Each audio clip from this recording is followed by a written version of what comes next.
Bachelor point মানেই একটা বিনোদনের আড্ডা। পরিচালক কাজল আরেফিন অমি এক রহস্যময় পরিচালক।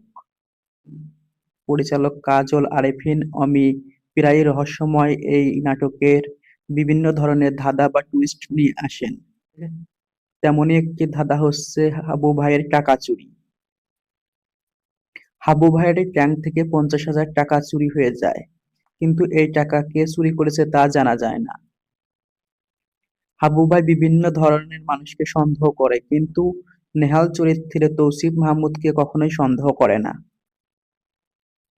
একে একে কাজের বেটি লাভলি, পাশাবাই, জাকির এবং পাগলা সুজনকে সবাইকে সন্দেহ করলেও নেহাল চরিত্রে তৌসিফ মাহমুদকে সন্দেহ করেনি, কারণ তিনি সবার কাছেই বিশ্বাসযোগ্যতা ছিল। কিন্তু দেখা যায় যে তৌসিফ মাহমুদই শেষ পর্যন্ত টাকা চুরি করেছে বা নেহাল।